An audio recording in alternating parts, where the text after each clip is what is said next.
Sahabat LMI, sebelum melanjutkan tayangan ini, subscribe dulu, like, lalu komen, kemudian di-share ke yang lain. Let's go!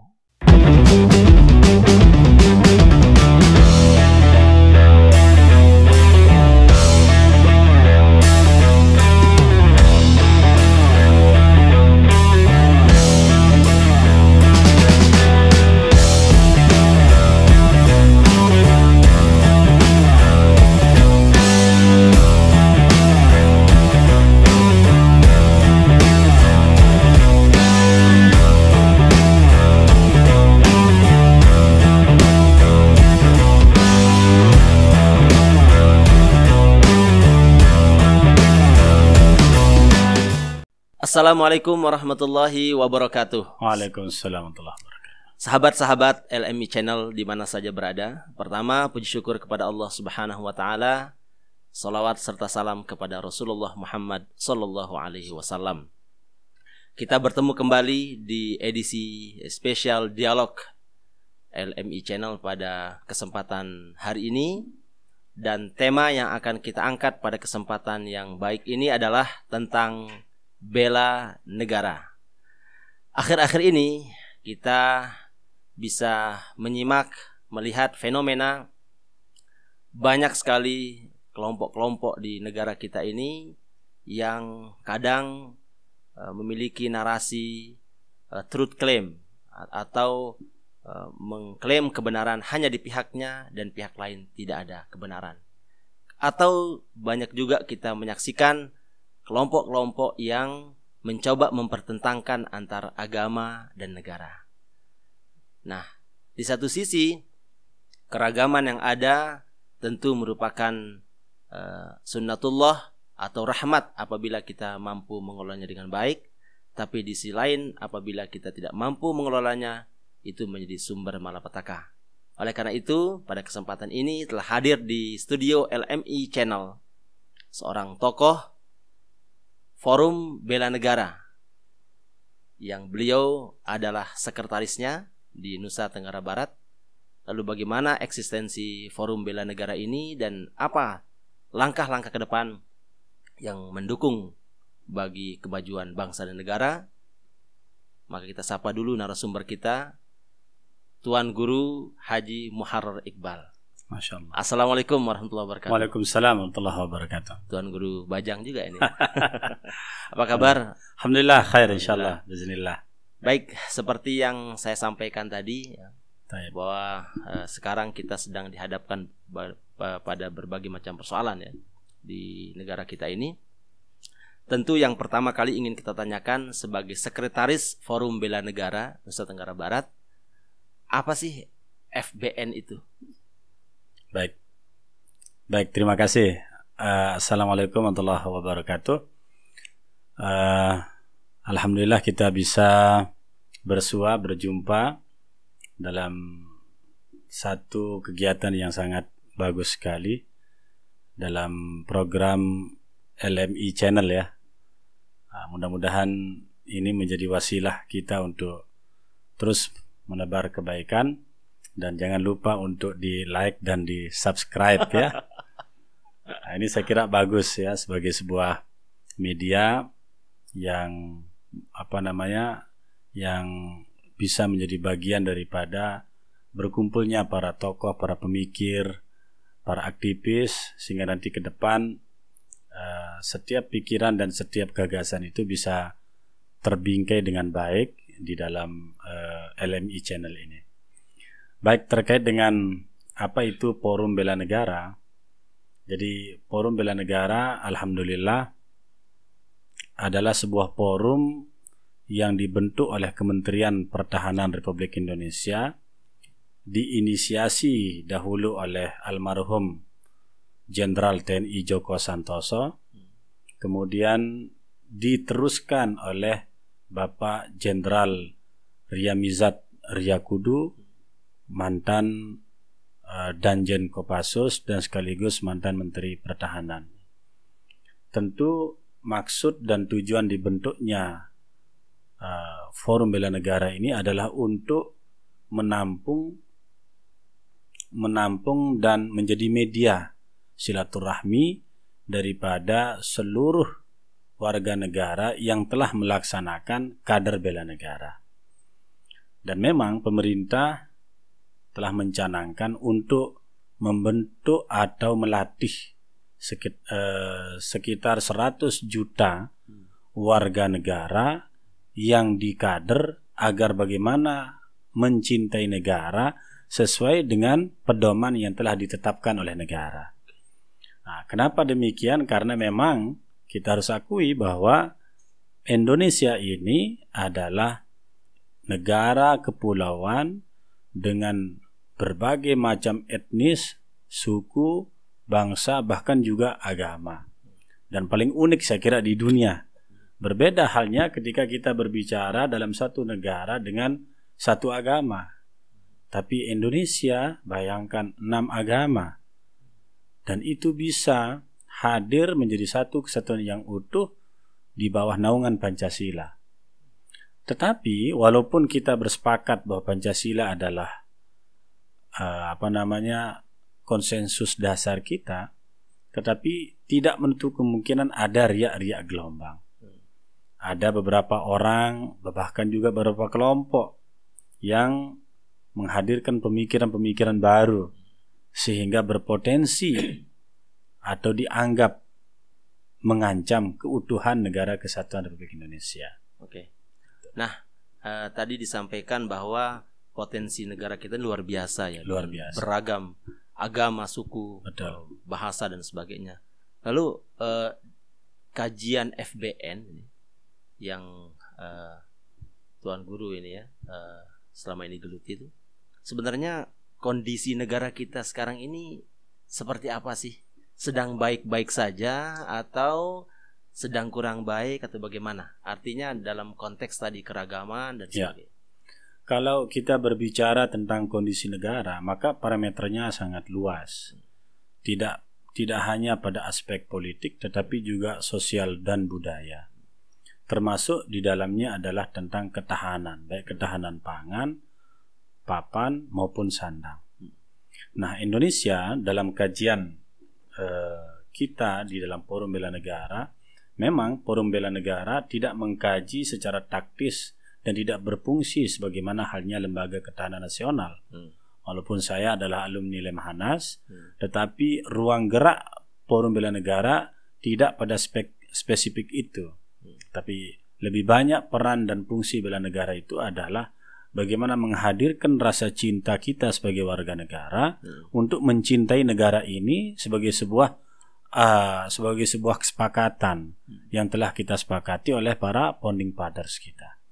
Nah, maka di dalam Forum Bela Negara setiap orang itu boleh menjadi anggota, boleh menjadi bagian setelah dia melalui proses kaderisasi.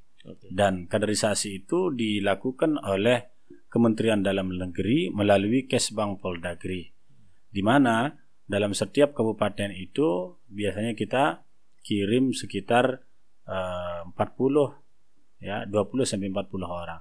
Dan hari ini kader bela negara di Nusa Tenggara Barat yang sudah resmi dilatih sejak tahun 2015 itu kurang lebih sebanyak 700 orang seprovinsi Nusa Tenggara Barat. Yang tentu diharapkan itu menjadi kader-kader bela negara. Dan itu diharapkan menjadi kader-kader bela negara yang berfungsi sebagai kaki tangan daripada pemerintah menjaga dengan 4 konsensus dasar itu, yakni memperkuat nilai-nilai implementasi Pancasila, Negara Kesatuan Republik Indonesia, kemudian memperkuat dan menerjemahkan makna Bhinneka Tunggal Ika dan bagaimana menghadirkan NKRI yang kuat.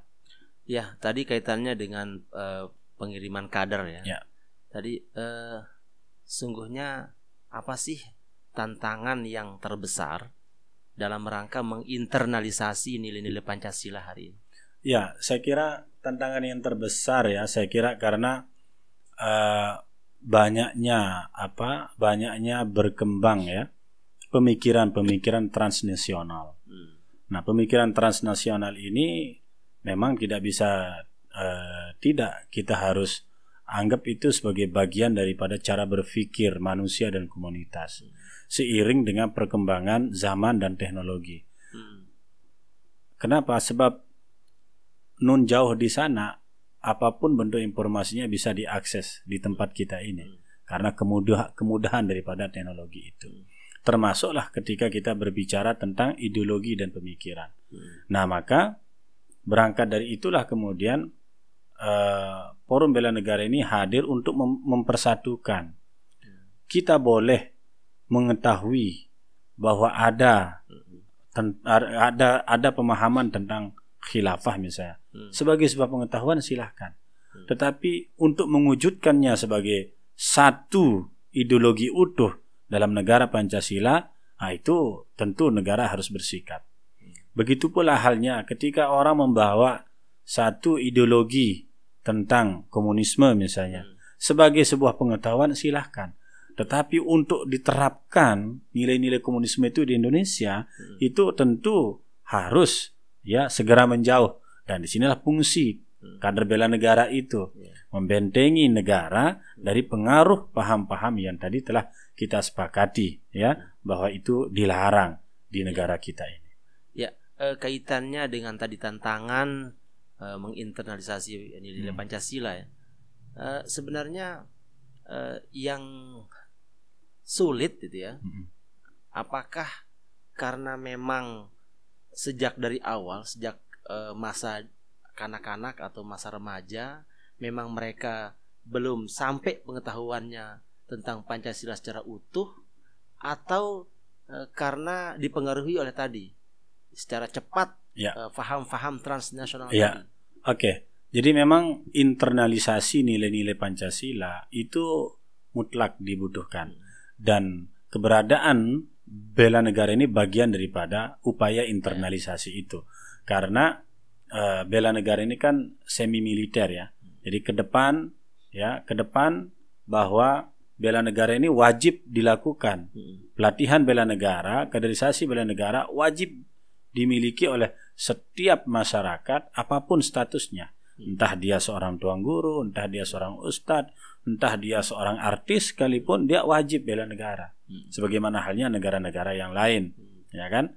Dan yang kedua adalah Menteri Pertahanan kita sekarang untuk memperkuat keberadaan bela negara ini, beliau telah mencanangkan adanya komponen cadangan, yakni Komcat. Komcat itu bagian daripada komponen cadangan dan bela negara masuk di dalamnya.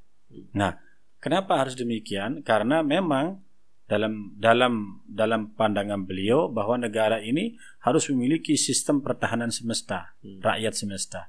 Artinya, di samping kekuatan teknologi, di samping kekuatan sumber daya manusia, tetapi juga ada keterlibatan rakyat, ada keterlibatan masyarakat di dalamnya, di dalam upaya mempertahankan negara ini. Dan harus kita akui bahwa kemerdekaan bangsa kita, negara kita dari penjajah setelah 350 tahun dijajah, itu tidak lepas dari sumbangsih terbesar dari rakyat, kekuatan rakyat semesta. Nah, disinilah kalau rakyat kita tidak dibentengi, tidak diinternalisasi nilai Pancasila, maka justru dia akan ragu dan bingung. Kita harus akui bahwa dahulu zaman Pak Harto misalnya, proses internalisasi Pancasila itu luar biasa. Melalui apa? Melalui pendekatan P4, melalui pendekatan pendidikan moral Pancasila, melalui pendekatan PSBB istilahnya. Nah, hari ini kita harus akui memang bahwa sebagian daripada upaya internalisasi yang dahulu terjadi pada zaman Pak Harto itu agak sedikit berkurang. Nah, di dalam ruang lingkup lembaga resmi, dalam hal ini sekolah. Nah, maka digunakanlah pendekatan eksternal sekolah atau pelatihan-pelatihan dengan media bela negara ataupun kadar bela negara dan seterusnya. Oke, seperti yang saya sampaikan dalam mukadimah tadi bahwa ini akhir-akhir ini kita sering sekali mendengar narasi yang mencoba mempertentangkan antara negara dan agama. Bahwa agama di Indonesia diakui banyak. Ya kan? Nah, lalu bagaimana menyikapi hal ini yang mencoba mempertentangkan itu? Ya, pertama tentu sebagai kader bela negara melihat fenomena ini tentu kita melihat sesuatu yang given ya. Artinya given itu ya mau tidak mau ya suka tidak suka harus kita terima, karena memang kita sedang berhadapan dengan dunia globalisasi. Orang dengan mudah ya mengakses, mengambil, bahkan juga mencerna. Tetapi dalam upaya dan ikhtiar kita untuk menjaga itu, maka kita harus memperkuat nilai-nilai Pancasila itu. Ya, kalau dalam istilah Muhammadiyah itu kita sudah bersepakat bahwa Indonesia ini adalah Darul Ahdi wa Syahadah, yakni satu negara yang sudah kita sama-sama saksikan, yang sudah kita sama-sama bersepakat bahwa ini adalah konsensus kita bersama, tidak ada lagi perbedaan dan tidak boleh lagi dibeda-bedakan. Nah, jadi apapun latar belakang kita, kalau kita sudah mengaku diri sebagai bangsa Indonesia, sebagai warga negara Indonesia, ya maka kita harus sami'na wa ata'na. Kita harus mendengarkan, mentaati apa saja yang dikatakan oleh pemerintah. Saya kira itu. Ya. Dan kita seringkali juga mendengar kan sepertinya gitu, semakin soleh orang, tampangnya ya, kemudian cara berpakaiannya itu dikatakan bahwa ini calon-calon teroris. Itu bagaimana FPN melihat itu? Saya kira tentu itu pernyataan yang keliru ya. Artinya bahwa radikalisme muncul dari anak-anak good looking misalnya, tentu itu tidak benar.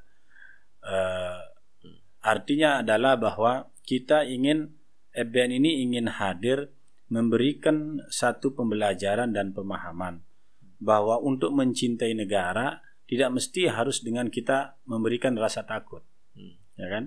Untuk mencintai negara tidak boleh kita hadirkan rasa sakwa sangka. Jadi untuk mencintai negara ini bagaimana kita bersama-sama mengelola sumber daya manusia yang baik, bagaimana mengelola sumber daya alam yang baik. Apapun bentuknya, SDM orang Indonesia ini adalah baik-baik. Yang keliru, kita luruskan. Yang bagus kita rawat dengan baik. Nah, Forum Bela Negara ada di tengah-tengah itu. Jadi siapapun, jika ada orang yang dianggap berpotensi terpapar radikalisme misalnya, itu alhamdulillah kadar-kadar bela negara segera mengajak diskusi. Bahkan kami di Kementerian Pertahanan Republik Indonesia wilayah Nusa Tenggara Barat itu setiap bulan melakukan kaderisasi ya, yang tidak banyak ya, jumlahnya 10 sampai 25 orang ya, dengan sasaran anak-anak muda yang tadi baik good looking atau not good looking kan, yang bagus tampaknya atau yang tidak bagus. Semua artinya dirangkul, ya? Ya, semua kita rangkul. Artinya bahwa tugas kita adalah menyadarkan mereka, bukan menghadirkan rasa takut. Ya, salah satu yang sedang bergulir ini ya, perdebatan ya di media sosial kita saksikan tentang program sertifikasi dai. Ya kan? Kita menghargai Kementerian Agama, barangkali itu salah satu upayanya dalam rangka bela negara betul, tadi ya. Betul. Menghalangi tadi paham-paham yang menjerumus kepada radikalisme dan sebagainya. Nah, bagaimana Forum Bela Negara melihat sertifikasi dai ini? Memang dibutuhkan atau sebagian orang mengatakan lebay dan sebagainya? Ya, saya kira dalam perspektif bela negara tentu sertifikasi dai ini agak berlebihan ya. Kenapa? Sebab sampai saat ini kita hanya melihat satu sasarannya, pertama hanya umat Islam saja. Umat-umat yang lain saya kira tidak ada program itu, ya, belum ada. Dan mungkin juga tidak ada. Nah, jadi Forum Bela Negara melihat bahwa program sertifikasi dai ini belum kita perlukan. Kenapa kita belum perlukan? Sebab persoalan yang paling mendasar bagi kita berbangsa dan bernegara ini sebenarnya bukanlah pada proses sertifikasi dai-nya, tapi bagaimana kita memberikan kebutuhan sandang, pangan dan papan yang baik. Kalau masyarakat kita sudah terpenuhi sandang, pangan dan papan yang baik, ya insya Allah lah saya kira sertifikasi ini tidak perlu ada. Jangankan sertifikasi dai, sertifikasi guru saja, mohon maaf. kan nanti akan membebani keuangan negara larinya. Karena konsekuensi logis yang ditimbulkan dari sebuah sertifikat itu adalah perlunya penghargaan. Penghargaan itu kan ada dua, baik secara secara mal atau secara duit gitu ya, ataupun ya secara formal. Karena guru saja ada sertifikatnya dan dia dihargai dengan sertifikasi. Pegawai negeri juga begitu.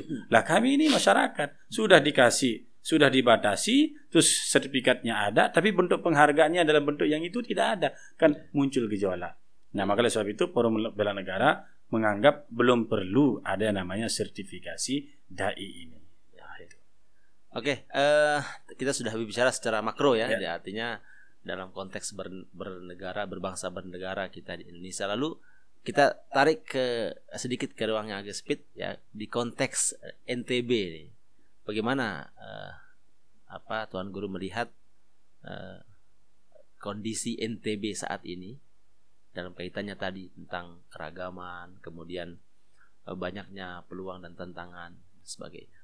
Oke, tentang NTB memang harus kita akui ya bahwa kajian-kajian strategis tentang Nusa Tenggara Barat ini memang tetap menjadi perhatian nasional karena NTB ini bagian daripada red zone atau red cross ya, daerah pelintasan merah bagi aksi terorisme, kegiatan-kegiatan terorisme. Tetapi itu kajian intelijen. Nah, kajian intelijen tentu menganggap itu sebagai sesuatu yang perlu mendapatkan perhatian dan itu sah-sah saja. Daerah mana yang dianggap sebagai zona merah untuk pelintasan kegiatan-kegiatan terorisme itu, saya kira masyarakat sudah paham di mana tempatnya penangkapan dan penggerbekan itu biasanya adalah bagian daripada itu.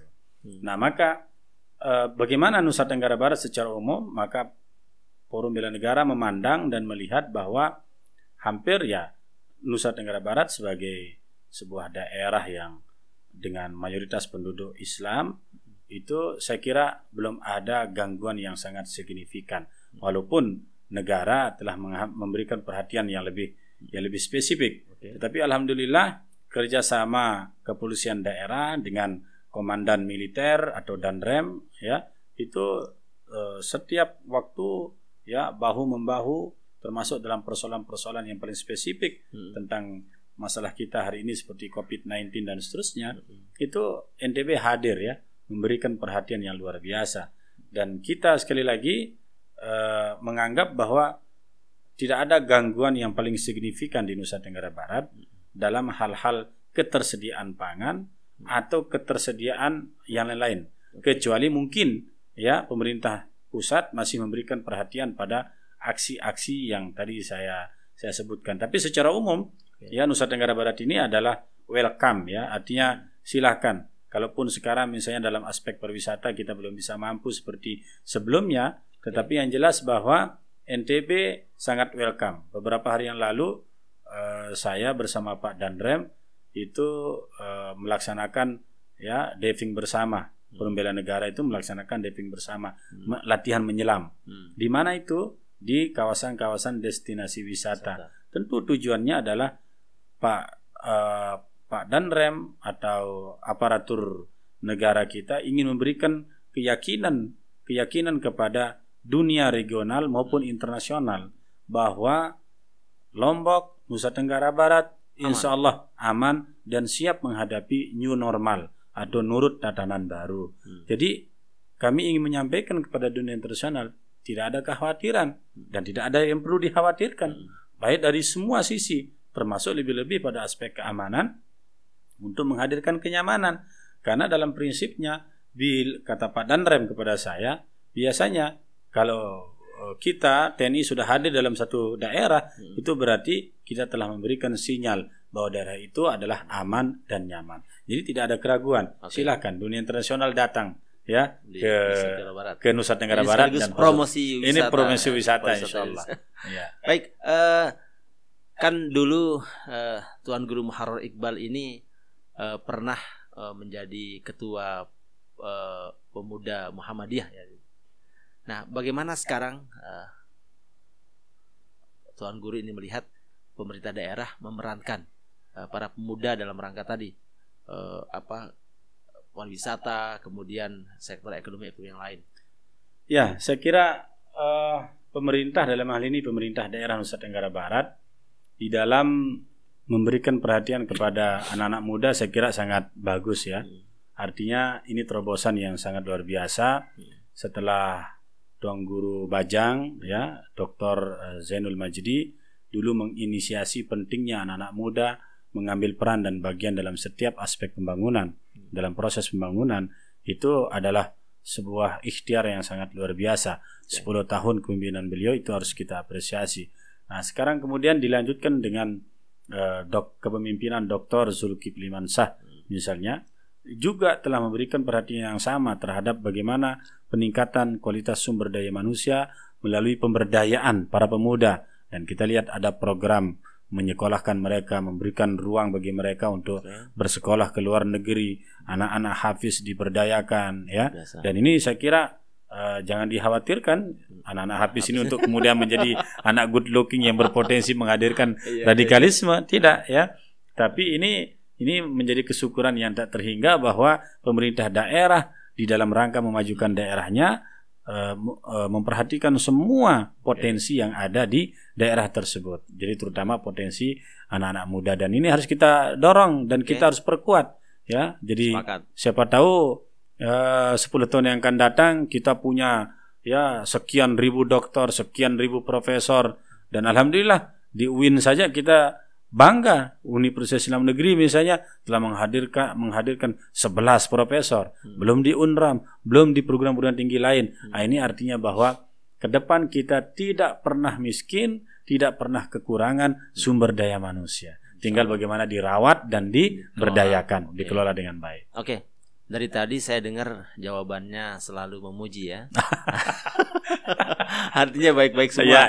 Tentu tidak fair kalau kita kemudian juga ingin melihat apa yang masih tersedia atau masih hal-hal yang dirasa kurang dalam pelayanan pemerintah daerah kepada warga daerahnya. Ya, saya kira bahwa di dalam kita membangun atau di dalam kita menghadirkan sesuatu yang baik, ya tentu pastilah ada kekurangan. Itu manusiawi dan sunatullah. Sekuat apapun kita berikhtiar, pasti ada batu rintangan. Sekuat apapun kita menghadirkan kebaikan, mesti banyak orang yang belum menganggap baik, ya kan?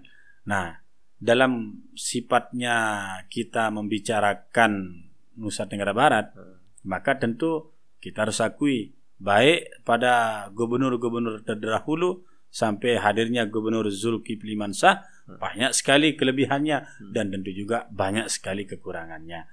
Salah satu kekurangan yang kita rasakan, saya lihat pada pemerintahan yang sekarang ini adalah masih kita melihat belum welcome ya terhadap multi etnisitasnya masyarakat Nusa Tenggara Barat.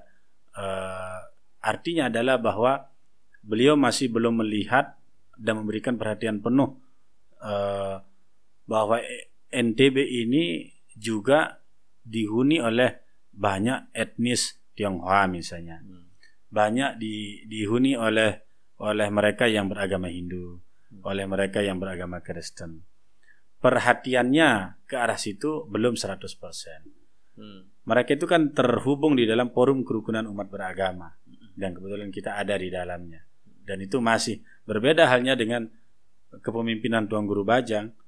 Kalau Tuan Guru Bajang saya lihat dahulu banyak memberikan perhatian terhadap keragaman atau terhadap jangan dilihat FKUB-nya, keragaman agama dan budaya itu beliau perhatikan. Artinya setiap ruang di mana komunitas-komunitas agama menyelenggarakan kegiatan-kegiatan yang berorientasi pada penguatan internal agama tersebut, beliau hadir.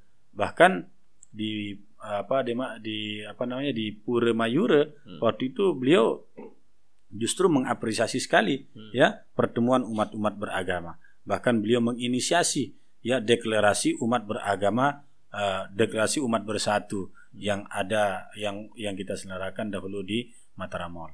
Nah, itu adalah aspek kelebihan beliau dan tentu banyak juga kekurangannya. Tapi ketika kita berbicara hari ini, ini kekurangan beliau dan juga banyak kelebihannya. Kelebihannya adalah beliau membuka ruang bagi pendidikan anak-anak muda kita, tetapi beliau lupa bahwa ada yang perlu kita bina dan kita pertahankan pembinaannya untuk peningkatan hubungan internal maupun eksternal agama di masa yang akan datang. Oke, mudah-mudahan pemerintah daerah dan provinsi mendengar ini sebagai sebuah masukan dari masyarakat ya, dan bisa ditindaklanjuti secara tepat ya. Baik, sahabat-sahabat LMI channel di mana saja berada, menarik sekali kita sudah berbincang dengan Sekretaris Forum Bela Negara kaitannya dengan upaya-upaya yang dilakukan dalam rangka menangkap peluang-peluang untuk menjaga keutuhan negara kesatuan Republik Indonesia dan tentunya juga untuk menghindari terjadinya gesekan-gesekan yang dapat merugikan semua pihak ya, merugikan kita masyarakat sebagai satu kesatuan yang utuh dalam negara kesatuan Republik Indonesia. Barangkali ini saja yang bisa kita persembahkan dalam perbincangan LMI Channel ini. Mudah-mudahan di kesempatan yang lain kita bisa bertemu tidak saja di dalam forum ini atau bisa di forum-forum yang lain. Sekali lagi terima kasih kepada Tuan Guru Haji Muharrar Iqbal atas kesempatan hadir di podcast LMI Channel, dan kita mengapresiasi kerja-kerja beliau dan teman-teman di Forum Bela Negara. Sekali lagi terima kasih dan mohon maaf jika dalam perbincangan ini terdapat hal-hal yang kurang berkenan. Kita bertemu di edisi Dialog LMI Channel berikutnya. Wassalamualaikum warahmatullahi wabarakatuh. Waalaikumsalam warahmatullahi wabarakatuh.